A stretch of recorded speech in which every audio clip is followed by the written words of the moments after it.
Olá pessoal, espero que todos estejam bem. Essa é a nossa aula de número 7, aula remota, para a disciplina Direito Penal 1 do curso de Direito da FACAP. Então vamos dar continuidade ao nosso assunto, espero que todos estejam estudando nesse período ainda de aulas à distância. Vamos continuar os nossos estudos. Então nós falamos na última aula sobre teoria do delito. Nós já estamos falando desse assunto há algum tempo. E iniciei a falar também já sobre a conduta. Lembrando que nós estamos estudando o conceito estratificado de delito, analisando os elementos que compõem a infração, é um conceito jurídico ou doutrinário, construído a partir do estudo da norma jurídica penal. Então nós analisando os elementos que compõem a infração penal, nós vimos que prevalece na doutrina nacional, bem como na doutrina estrangeira, que a infração penal contém três elementos: o fato típico, a ilicitude e a culpabilidade. Então nós estudamos cada um desses elementos para que se compreenda o todo que é o delito. Iniciamos o estudo pelo fato típico, falamos dos elementos que compõem o fato típico: conduta, resultado, nexo de causalidade e tipicidade. E falamos também na aula passada já sobre conduta, o estudo da conduta como elemento aí de suma importância dentro da teoria da conduta, da teoria do delito, compreender o que se entende como conduta. Então falamos das formas de conduta: conduta comissiva, conduta omissiva. A conduta pode se manifestar tanto de forma ativa como de forma omissiva, gerando crime omissivo. Falamos dos tipos de crime omissivo, os crimes omissivos próprios, os crimes omissivos impróprios. E também falamos dos casos citados pela doutrina como casos de ausências de conduta ou de involuntariedade. Então eu disse para você já na aula passada que o que interessa ao direito penal são as condutas voluntárias. Adotado o finalismo penal por boa parte da doutrina nacional, e que é basicamente consenso que a reforma de 84, na parte geral do Código Penal, deu preferência ao finalismo. A conduta passou então a ser a conduta relevante para o direito penal, passou a ser a conduta que é destinada a uma finalidade. Essa finalidade pode ser produzir o resultado previsto em lei como crime, ou, ainda que não seja uma conduta direcionada a produzir um resultado doloso, os meios escolhidos são meios que revelam a imprudência, a negligência ou imperícia, ou seja, uma conduta culposa. Então somente interessa ao direito penal a conduta se ela for uma conduta dolosa ou pelo menos culposa. Daí que se chama de conduta voluntária. Voluntariedade aqui se limita à conduta dolosa ou ao menos culposa. Se não tivermos voluntariedade, nós estaremos no campo então da ausência de conduta.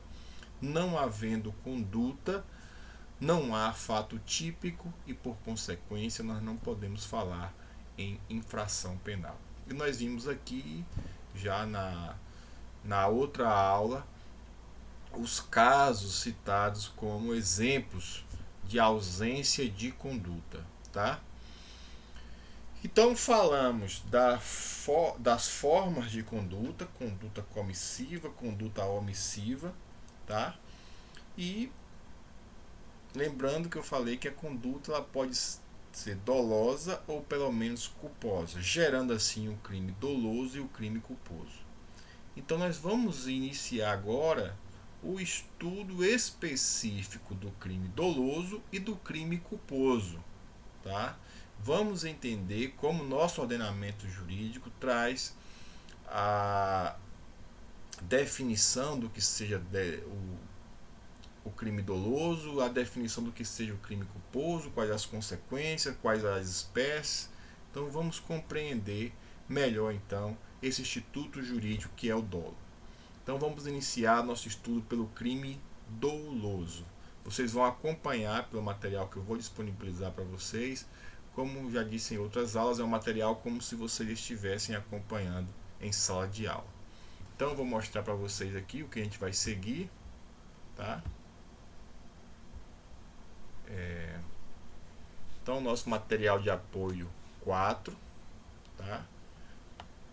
Nós vamos ter o crime doloso e vamos começar pelo seu conceito, tá? O crime doloso tem previsão no artigo 18, inciso 1 do Código Penal, e o legislador ele é bem sucinto para descrever o dolo. E nós vamos entender melhor essa descrição feita pelo legislador. O artigo 18, inciso 1 do Código Penal diz: do crime doloso, quando o agente quis o resultado ou assumiu o risco de produzir.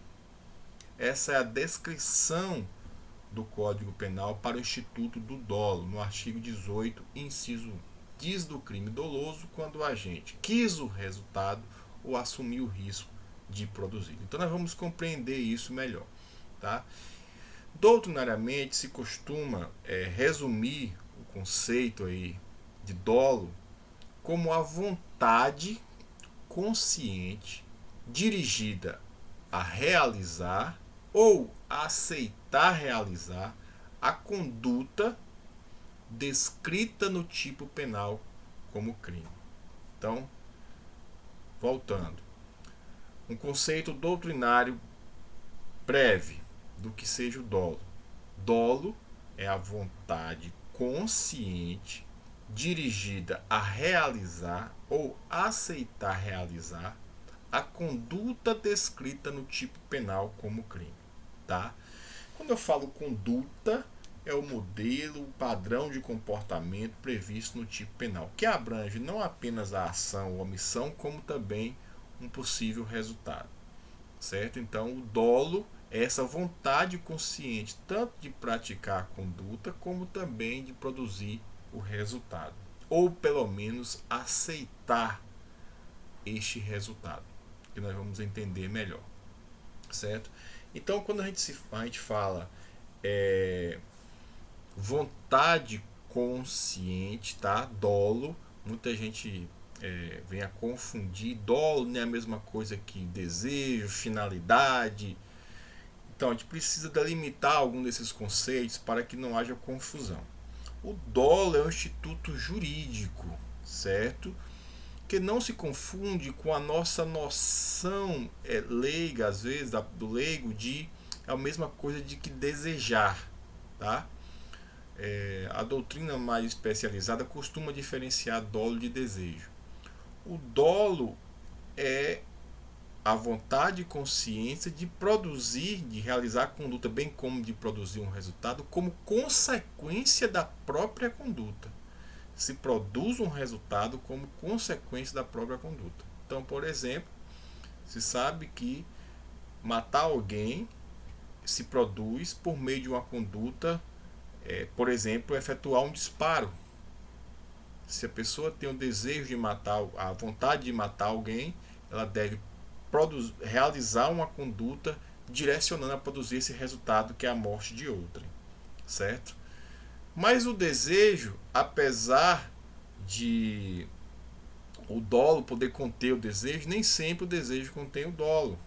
Como, por exemplo, se diz que o desejo pode se realizar não em razão da própria conduta do agente. Por exemplo, eu posso desejar a morte de um desafeto que esteja viajando de avião. Eu quero que aquele avião caia com aquele meu desafeto. E vai que o avião de fato cai e ele morre. Não há dolo aí, tá? Há tão somente o desejo. Ok? Só fazendo essa distinção para que vocês consigam acompanhar melhor. Então, dolo é essencialmente um instituto jurídico, que é a vontade consciente de realizar uma conduta descrita no tipo penal que se produz um resultado que está bem contido no tipo penal, que é o modelo, o padrão de comportamento, tá? Então, o dolo aí contém um elemento subjetivo do tipo, tá?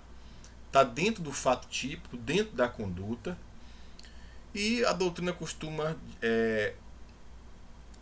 distinguir dois elementos contidos no dolo: o elemento volitivo, tá? E o chamado intelectivo.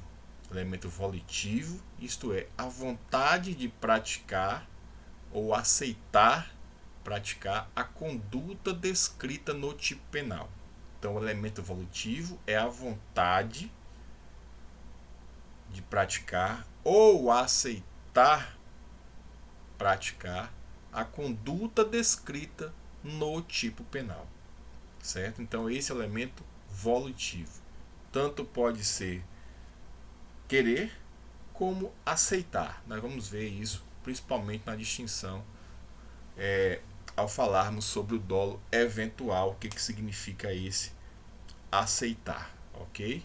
E o elemento intelectivo, traduzido na consciência da conduta e o resultado. É necessário ter vontade, que significa querer ou aceitar, e eu preciso ter a consciência daquela conduta realizada, bem como do resultado que se produz. Sem essa consciência, o agente incorre naquilo que se chama de erro de tipo. A ausência de consciência remete ao instituto do erro, e o erro de tipo essencial sempre vai excluir o dolo.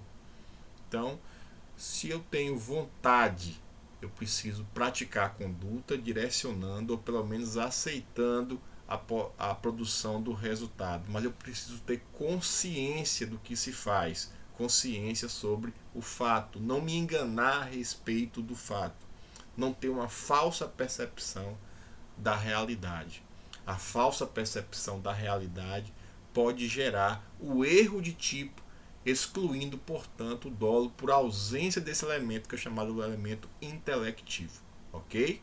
Então é preciso estar presente esses dois elementos para que possa falar em crime doloso: o elemento volitivo, que é o querer ou aceitar, e o elemento volitivo, que é a plena consciência da realidade, ou seja, consciência da conduta e do resultado que se produz. Sem a consciência desse resultado e da conduta, nós falamos que o agente incorrerá em erro de tipo, instituto também que nós vamos estudar, que vai excluir o dolo, que a depender da situação pode inclusive excluir a culpa, ok?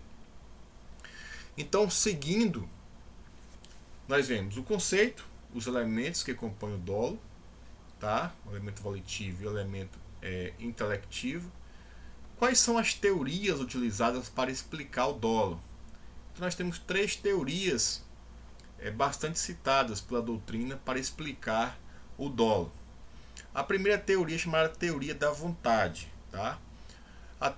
Pela teoria da vontade, dolo seria a vontade consciente de praticar a infração penal.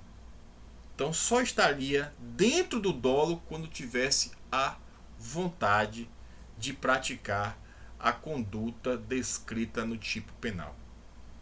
Então, a teoria da vontade se limita a reconhecer que o dolo somente é a vontade ou o querer praticar a conduta descrita no tipo penal, ok? A segunda teoria que busca explicar o dolo é chamada teoria da representação. Para a teoria da representação,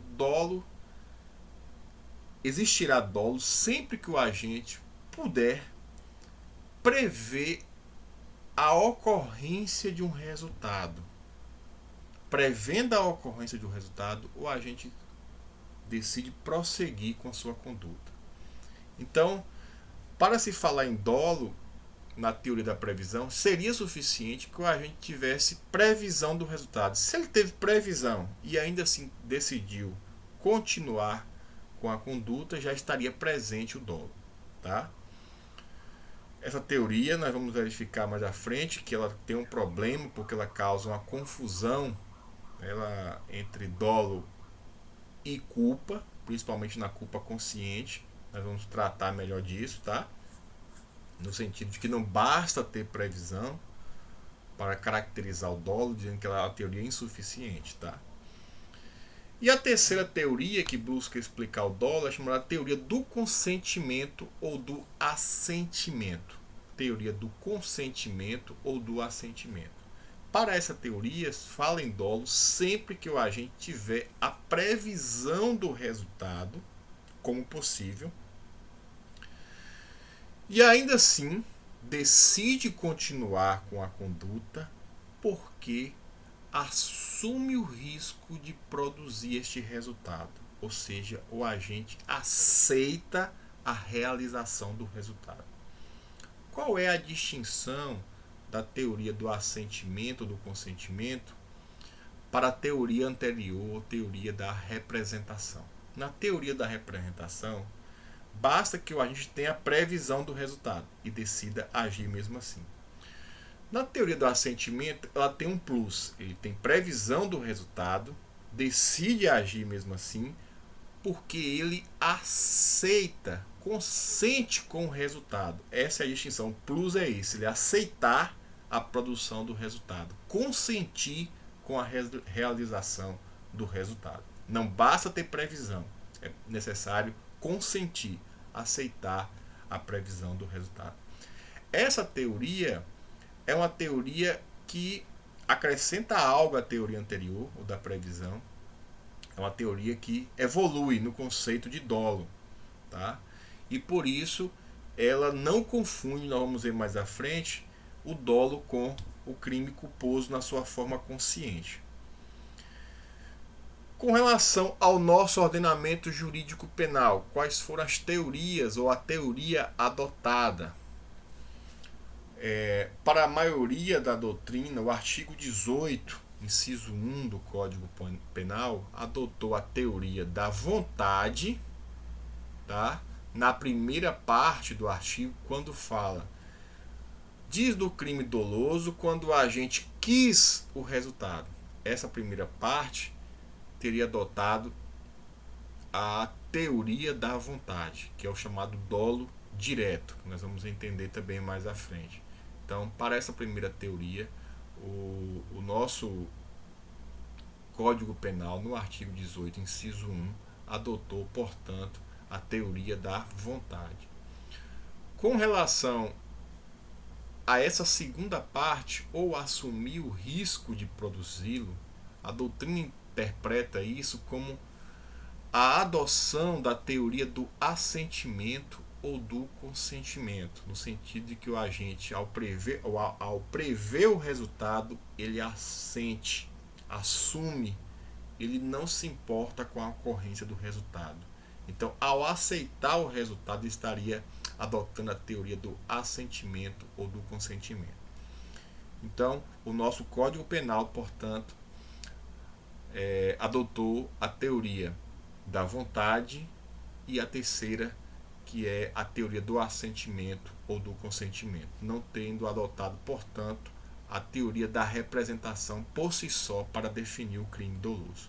Então, crime doloso, para o nosso Código Penal, estaria representado na teoria da vontade, na primeira parte, artigo 18, inciso 1, diz do crime doloso quando o agente quis o resultado, ou na segunda parte, quando diz que, adotando a teoria do assentimento ou do consentimento, quando se diz que o agente aceitou a produção do resultado, ou assumiu o resultado.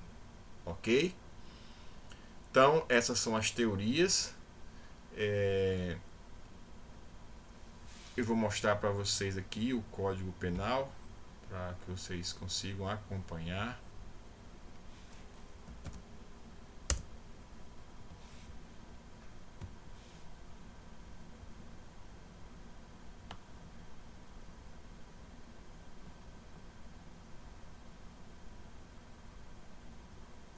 Então, falando aqui do crime doloso, tá? Código Penal, artigo 18, inciso 1, diz o crime doloso quando o agente quis o resultado ou assumiu o risco de produzi-lo. Então, primeira parte, quando o agente quis o resultado, teoria da vontade, ou assumiu o risco de produzi-lo, teoria do assentimento ou do consentimento. Significa que o agente, ao prever o resultado e decidiu continuar com a conduta, ele aceita a produção do resultado. Isso é a teoria do assentimento ou do consentimento, ok? Então, voltando aqui e dando continuidade, vamos tratar então das espécies de dolo, tá? Então, doutrinariamente, nós podemos identificar aí as seguintes espécies de dolo que eu coloquei para vocês no material: o dolo direto ou determinado, dolo direto ou determinado. O dolo direto ou determinado configura-se quando o agente prevê um resultado, tá? Ele prevê um resultado e dirige sua conduta na busca da produção deste resultado. Então, por exemplo, o agente prevê que efetuar um golpe de faca num órgão fatal, numa parte letal do corpo, pode produzir a morte de alguém. E assim o faz. Direciona a conduta a produzir um resultado certo e determinado. Esse é o dolo direto. É o dolo por excelência, tá? O agente prevê um resultado e direciona sua conduta a produzir este resultado certo e determinado, tá? Então, o agente quer produzir um resultado. Qual é o resultado? A morte de um desafeto, exemplificando. Direciona sua conduta, efetua um disparo de arma de fogo contra essa pessoa e assim produz o resultado morte. Esse é o dolo direto ou determinado. O agente direciona sua conduta a produzir um resultado certo e determinado. É o dolo por excelência, ok? A doutrina mais moderna costuma diferenciar o dolo direto. Vocês vão encontrar isso principalmente no livro do César Roberto Bittencourt, o dolo direto em dolo direto de primeiro grau e o dolo direto de segundo grau. Então, fazendo essa distinção entre dolo direto de primeiro grau e o dolo direto de segundo grau. No dolo direto de primeiro grau, o agente direciona sua conduta a produzir um resultado certo e determinado, sem que haja a necessidade de se produzir consequências necessárias, né? A sua vontade não abrange as consequências necessárias. Ele procura produzir um resultado certo e determinado, sem abranger consequências necessárias. Os meios escolhidos por ele não abarca consequências necessárias. Por exemplo, o agente, exemplificando, A quer matar um fulano B. Ele efetua um disparo de arma de fogo contra B e produz a morte de B. O meio escolhido, que é um disparo de arma de fogo, não abarca outras consequências necessárias. Esse é o dolo direto de primeiro grau, que é o que nós já falamos sobre o dolo direto determinado. A questão ganha relevo quando a gente vem falar sobre o dolo direto de segundo grau, que é também conhecido como dolo de consequências necessárias. Aqui o dolo vai abranger não só o resultado que o agente busca, o resultado almejado, mas também vai abranger as consequências necessárias diante dos meios escolhidos, que é chamado dolo de segundo grau. Vou explicar para vocês. Vou imaginar agora, no mesmo exemplo, que A quer matar um desafeto B, certo? Para isso, ele escolhe o seguinte meio. B vai viajar de avião. Ele pega e coloca uma bomba nesse avião em que B vai viajar. Só que B não vai viajar sozinho nesse avião. Ele sabe que B não vai viajar sozinho. Quando o avião está em em voo, essa bomba explode, mata B, que era o desafeto dele, mas também produz a morte como consequência necessária de todos os outros passageiros. Ora, a morte dos demais passageiros era uma consequência necessária pelo meio escolhido, que foi explodir um avião. Então, o dolo direto vai abranger não só o resultado morte de B, que é um resultado de dolo direto de primeiro grau, mas com relação às demais vítimas, é um dolo direto de segundo grau, porque é um dolo de consequências necessárias, são consequências certas e necessárias. Ok? Então, está relacionada, esse dolo está relacionado às consequências necessárias diante dos meios escolhidos. Então, toda vez que você falar de dolo de primeiro e segundo grau, lembre-se dos meios escolhidos. Se escolher o meio que não importa em consequências necessárias, nós temos um dolo direto de primeiro grau. Então, efetuar um disparo de arma de fogo contra um desafeto, em regra, não é uma consequência necessária para produzir um outro resultado. Agora, se o meio escolhido implica necessariamente em outros resultados que são consequências necessárias para produzir o resultado almejado, nós temos então o dolo direto de segundo grau, como o exemplo que eu dei, explodir, matar o desafeto B, mas matar também as demais pessoas, que naquele caso para ele não fazia qualquer diferença. Entenderam?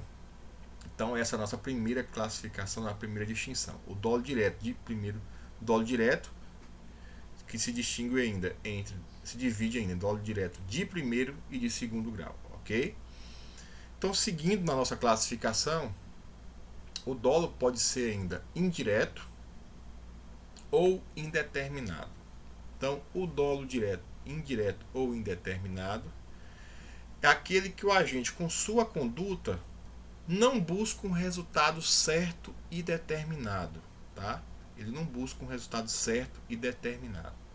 Esse dolo indireto ou indeterminado, ele se subdivide em dolo indireto alternativo e o dolo indireto eventual.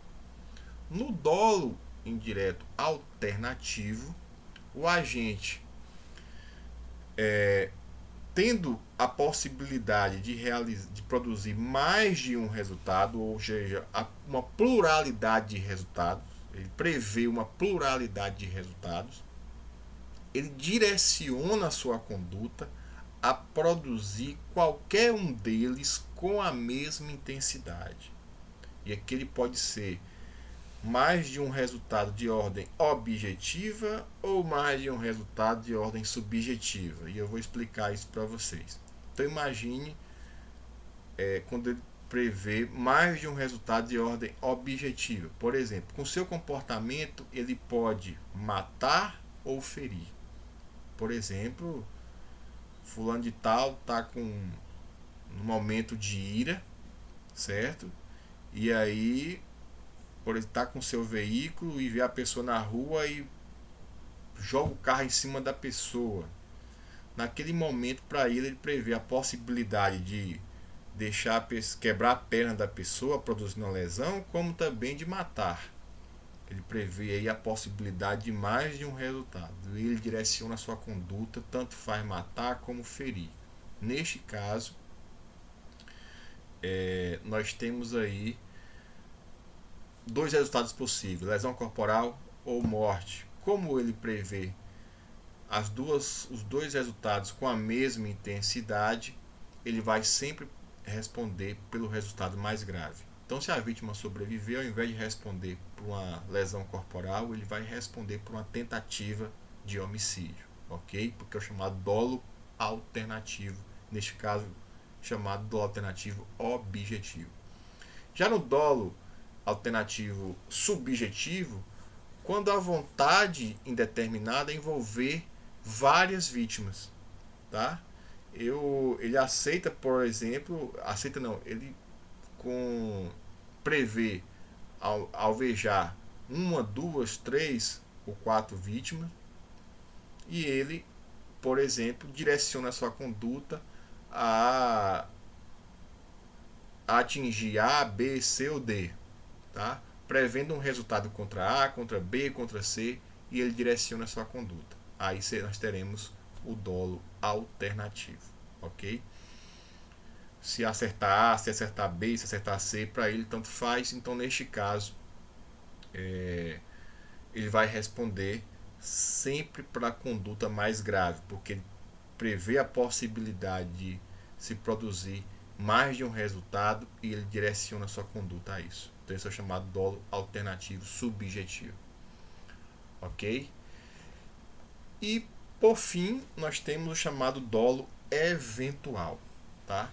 No dolo eventual, que está previsto inclusive expressamente na segunda parte do artigo 18, inciso 1 do Código Penal, o agente prevê mais de um resultado como possível e ele direciona sua conduta a produzir um resultado, mas aceitando a produção de outro, né? Então, ele direciona sua conduta a produzir um resultado. Contudo, ele aceita a produção de outro, não se importa com sua ocorrência, tá? Então, vamos imaginar, para que vocês consigam vislumbrar melhor, que o agente ele prevê o seguinte: qual é a sua conduta direcionada? Ele quer matar o desafeto A, ok? Contudo, A se encontra conversando com, por exemplo, ele se coloca numa situação de, vamos imaginar que ele esteja armando uma tocaia, tá? Então ele se coloca em um determinado local esperando que A passe naquele determinado local para poder efetuar um disparo de arma de fogo. Contudo, naquele momento, A passa com B, que ele não imaginava que estaria naquele momento. O alvo dele é A. Contudo, A está junto de B e ele está distante para poder atingir A. Mas e ele prevê a possibilidade que aquele disparo de arma de fogo possa atingir, ao invés de A, acertar B. Contudo, ele não se importa se matar B. E aí ele direciona a sua conduta a produzir o resultado morte. Caso ele mate, ao invés de A, mate B, ele vai estar matando B por dolo eventual. É como se ele dissesse: olha, eu sei que eu posso matar B, não é o que eu quero diretamente, porque se fosse diretamente seria dolo direto, mas aqui nós estamos falando de dolo eventual. Ao direcionar a conduta a produzir o resultado também contra B, é como se ele tivesse, no sentido leigo da palavra, estivesse lavando as mãos com relação ao resultado morte de B. Como se na cabeça dele tivesse: seja como for, der no que der, eu não deixo de agir. Então, essa inclusive é uma chamada fórmula teórica, né, a teoria positiva de Frank, né, ou teoria positiva do conhecimento de Frank, no sentido de que, seja como for, dê no que der, em qualquer caso, não deixo de agir. Esse é o dolo eventual. Significa aceitar o resultado, não se importar com sua ocorrência, tá? Então, esse é o chamado dolo eventual, tá? Quero matar A, mas se matar B, para mim, não faz qualquer diferença. Então, esse é o chamado dolo eventual. É aceitar, não se importar em produzir o resultado. E é isso que significa aquela segunda parte do artigo 18, inciso 1 do Código Penal, dizer: assume o risco de produzi-lo, ok? E aí você pode estar perguntando: professor, qual é a diferença do dolo eventual para o dolo direto de segundo grau? Está muito parecido. Sim, é parecido, mas não se confundem. Por quê? Vejam só, no dolo direto direto de segundo grau, aquele exemplo que eu dei do cara que coloca a bomba e o avião explode, mata os outros passageiros. Essa consequência, que é a morte dos demais passageiros, é uma consequência necessária para atingir o resultado que ele almeja. É certa e necessária. Ora, para matar o desafeto dele que se encontra no avião, eu vou ter que matar os demais. Não faz qualquer diferença. Esse é o dolo direto de segundo grau, de consequências necessárias. No dolo eventual, a consequência, o resultado que ele não queria diretamente, não é necessário. Ele pode acontecer. Se acontecer, ele estará assumindo o risco, mas não é necessário. Então, por exemplo, se ele atirou contra A, ele pode atingir só A, que será um dolo direto de primeiro grau, inclusive. Mas se ele acerta B, será que não é necessário, mas é possível, ele está aceitando o resultado morte de B. Ok? E a distinção também não se confunde com o dolo alternativo, porque no dolo alternativo ele prevê uma pluralidade de resultados, tá? E ele direciona a produzir qualquer um deles. Ele não tem uma preferência no dolo alternativo. No dolo eventual ele tem a preferência. No dolo alternativo, para ele tanto faz matar ou ferir, atingir A, B ou C. No dolo eventual não, ele tem uma preferência. Ele quer matar A, mas aceita matar B. É diferente. Ok? Então espero que fique claro para vocês. Qualquer dúvida a gente pode esclarecer mais à frente, ok? Às vezes pode gerar uma certa confusão. Uma outra classificação que nós vamos aí, que eu passei para vocês, e depois eu vou trazer novamente essa matéria para trazer principalmente uma distinção que é muito relevante entre dolo eventual e culpa consciente. Então a outra classificação diz respeito à distinção entre dolo genérico e dolo específico, tá? Se fala em dolo genérico quando o agente ele direciona a conduta a produzir um resultado, tá? É o dolo por excelência, sem a necessidade de uma finalidade específica, tá? Por exemplo, o agente quer matar B. Não importa qual é a finalidade específica pela qual ele quer matar, para caracterizar o crime de homicídio. Isso é chamado dolo genérico. O dolo já é abrangido pelo próprio tipo penal, tá? Sem a presença de um elemento específico ou especial fim de agir, sem uma vontade específica. Então, subtrair para si ou para outra em coisa alheia móvel, que é o crime de furto, sem a necessidade de ter um especial fim de agir. Então nós chamamos isso de dolo genérico, ok? Já o chamado dolo específico, o agente tem a vontade de realizar a conduta, mas com uma finalidade específica, e essa finalidade específica está prevista para aquele tipo penal.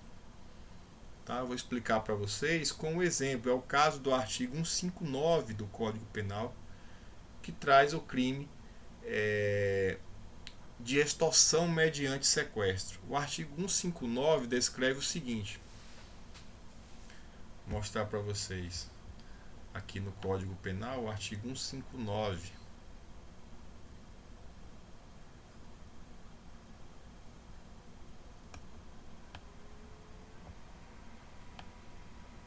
Então, vou mostrar aqui que é um crime que tem o chamado dolo específico ou especial fim de agir. Tá?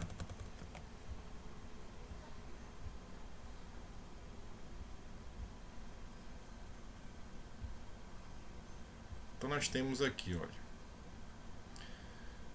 Extorsão mediante sequestro, artigo 159. Sequestrar pessoas com o fim de obter para si ou para outrem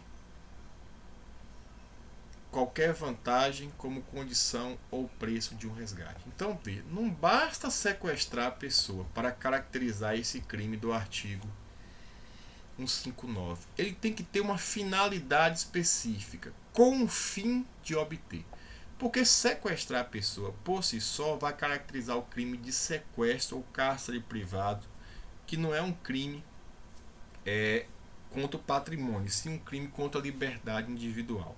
Mas se eu coloco com o fim de obter para si ou para outra qualquer vantagem como condição ou preço do resgate, eu estou colocando uma finalidade específica. Então, toda vez que o tipo penal descrever vier com essa descrição com o fim de obter, a doutrina chama isso de finalidade específica ou especial fim de agir. E por esta razão, isso é chamado de dolo específico, principalmente pela doutrina clássica, tá? Então, esse é o chamado dolo específico. Os tipos penais que não têm essa expressão com o fim de agir, com o fim específico, é chamado dolo genérico, ou seja, basta a vontade de praticar a conduta, como por exemplo o crime de homicídio, matar alguém, não traz lá com o fim de obter isso ou aquilo, certo? Então, quando o tipo penal descreve essa finalidade específica, nós chamamos isso de dolo específico, ok? Então, essa é uma outra classificação. Uma outra classificação que vocês vão acompanhar aí no nosso material é o dolo de dano e o dolo de perigo, tá? Se fala em dolo de dano nos crimes de dano, tá?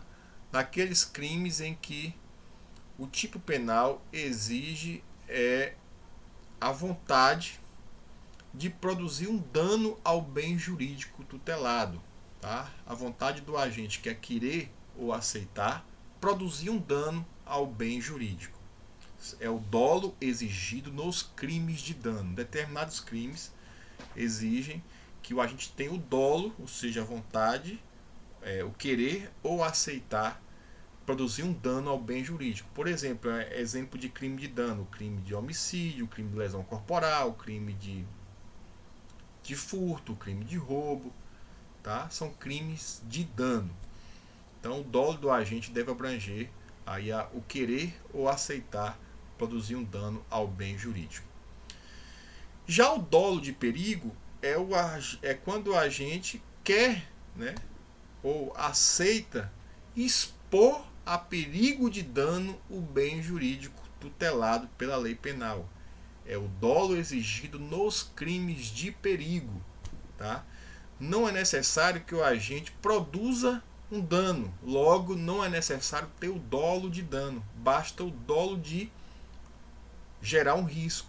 Por exemplo, o agente que porta ilegalmente uma arma, esse é um crime de perigo, porte ilegal de arma, ele não precisa ter o dolo de, por exemplo, utilizar aquela arma, matar ou ferir alguém. Basta ele ter o dolo de portar ilegalmente a arma, que já é o suficiente para caracterizar o dolo de perigo. Qual é o dolo dele? Portar ilegalmente uma arma. E portar ilegalmente uma arma já gera o risco, que é o chamado crime de perigo. Então, esse é o dolo exigido nos crimes de perigo. Então, essa é uma outra classificação em dolo de dano e dolo de perigo, ok? Então, seguindo, nós vamos falar do chamado dolo geral, certo? Uma outra classificação é quando se chama o dolo de dolo geral ou por erro sucessivo, tá? O dolo geral, que é uma espécie de erro, nós vamos tratar novamente isso quando falarmos sobre o erro, sobre o nexo causal, é quando o agente, supondo ter alcançado um resultado, ele produz uma nova conduta, realiza uma nova conduta, e essa nova conduta é que vem de fato a produzir o resultado, tá? Eu só consigo fazer com que vocês compreendam esse conceito quando eu exemplifico. Então vamos lá. Imagine, por exemplo, que uma pessoa A com vontade de matar uma pessoa B efetua um disparo de arma de fogo, tá? Nós temos aí o dolo de produzir o resultado morte de alguém, ok? Ele efetua o disparo de arma de fogo, atinge essa pessoa cai e ele pega essa pessoa para poder agora esconder o corpo, ocultar o corpo, ele, por exemplo, pega essa pessoa e joga dentro da água, dentro do rio, por exemplo. Acontece que depois se verifica, se encontra esse corpo e na perícia se constata que ao invés de ter morrido por disparo de arma de fogo, essa pessoa morreu por asfixia decorrente do afogamento. Ou seja, quando o ar jogou aquilo que ele imaginava ser um corpo, a pessoa ainda estava viva e o que produziu a morte foi o afogamento. Vejam que o dolo dele foi com relação a uma conduta inicial, que foi efetuar o disparo de arma de fogo, abrangeu essa conduta. Na segunda conduta, ele não imaginava mais que estava produzindo o resultado morte, e sim ocultando um cadáver. Contudo, esse erro para o nosso ordenamento jurídico penal é um erro acidental e, portanto, irrelevante. Ele não vai descaracterizar o dolo, porque o dolo vai ser geral. Em que sentido? Ele vai abranger o início da execução até a produção do resultado. Não importa se esse resultado foi ocasionado por um comportamento A ou pelo comportamento B. Não importa se foi por disparo de arma de fogo ou se foi por afogamento. O que importa é que a execução foi toda realizada pelo agente e o resultado foi produzido. No caso, foi morte. Ainda que ele tenha incorrido em erro no tocante ao meio que produziu o resultado morte, o que interessa é que, de fato, a morte foi produzida. E o dolo vai abranger desde o início até a produção do resultado. Desde o início da execução até a produção do resultado. Esse erro com relação à causa do resultado, ou seja, se foi a conduta A ou a conduta B, não importa, porque o dolo ele vai ser geral, vai abranger do início da execução até a produção do resultado. Isso é chamado dolo geral. Ok? Que nós vamos verificar mais à frente, que é uma espécie de erro sobre o nexo de causalidade. Ok? Então, dessa forma, a gente termina a classificação aí do Instituto Dolo. Espero que tenham compreendido. De fato, há alguns detalhes, algumas nuances aí que são necessárias para que vocês compreendam o Instituto Dolo. Alguma classificação que é bem parecida com a outra, mas que não se confunde. Espero que tenham compreendido. Qualquer dúvida, mande e-mail, procure pela plataforma na Moodle. Nós colocamos lá um fórum para debate, ok? E depois nós vamos gravar uma aula para também gravar uma aula. Vamos fazer uma aula online para tirar dúvidas, ok? Então, bons estudos, prossigam com os estudos de vocês e mais uma vez, obrigado pela atenção.